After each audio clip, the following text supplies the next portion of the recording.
Biznesə başlamaqda hansı çətinliklərlə üzləşdiniz? Yəqin ki, hər şey tam asan olmadı.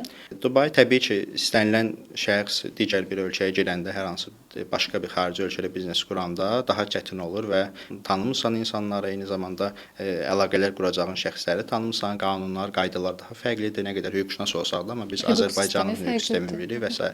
Hər yer fərqlidir, ona görə də təbii ki, çətinliklər olur.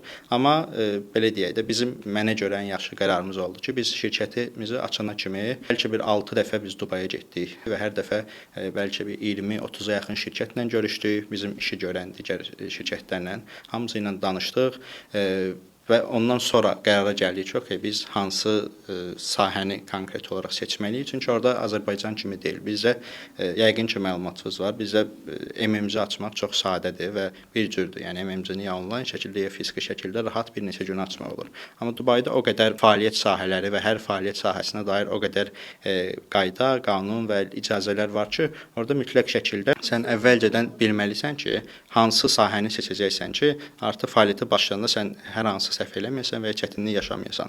Eyni zamanda orada sərbəst zonalar var, əsas zonalar var və bunlardan birini seçməlisən, fəaliyyət sahəsini düzgün seçməlisən. Əgər hər hansı əlavə icazəyə ehtiyac varsa, onları almalısan. Ona görə də mütləq şəkildə araşdırmalısan və həqiqətən də düzgün seçim eləyib başlamalısan biznesə.